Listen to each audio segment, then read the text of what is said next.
네, 이처럼 유병원 전 회장이 경영에 직접 개입했다는 진술이 나온 가운데 계열사들의 수익도 모두 유 전 회장 일가로 흘러들어갔다는 회사 관계자의 증언도 나왔습니다. 네, 검찰은 특히 이들 관계 회사들이 유 전 회장의 차남 혁기 씨를 중심으로 재편되고 있다는 진술도 확보함에 따라 혁기 씨 소환에 위해 총력을 기울일 방침입니다. 조임정 기자의 단독 보도입니다. 유병원 전 회장 일가가 국내에서 운영하는 계열사는 최소 30개 이상으로 파악됩니다. 청해진 해운을 비롯해 대부분 적자를 면치 못하고 있습니다. 문제는 회사마다 경영과 무관한 막대한 비용이 지출되고 있다는 겁니다.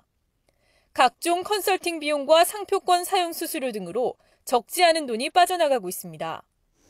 검찰은 최근 핵심 계열사 전 관계자로부터 회사의 수익이 대부분 유 전 회장 일가로 빠져나갔다는 진술을 확보했습니다. 이익이 많이 없을 때 다 봐야 되니까 상표권으로 해서 돈 나가, 또 뭐든 또 이름으로 해서 뭐 장학금 비로 나가, 또는 뭐 인건비도 그 기장을 얻는 사람을 넣어서 해가지고 쭉 또 빠져나가.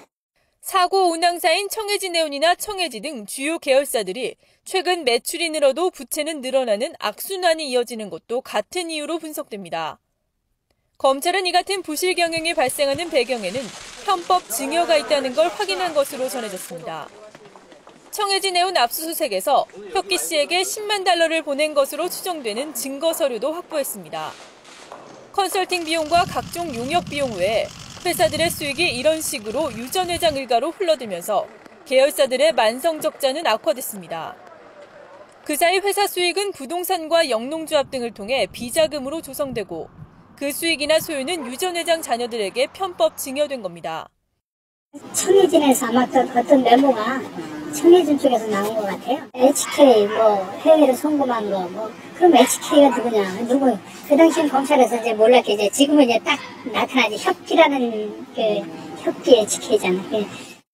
지배구조도 유 전 회장의 차남 혁기 씨를 중심으로 빠르게 재편되고 있는 것으로 확인됐습니다.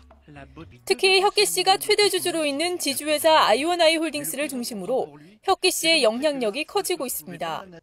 권한이 시권은 이제 혁기한테 넘어가 있지만 회장이 그렇다고 관여를 안 하는 건 아니고 하나씩 지금 이미 장악은 끝난 거예요.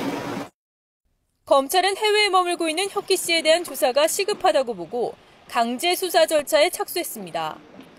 하지만 혁기 씨는 변호사 선임을 핑계로 시간 끌기에 나서고 있어 양측의 줄다리기가 예상됩니다. YTN 조임정입니다.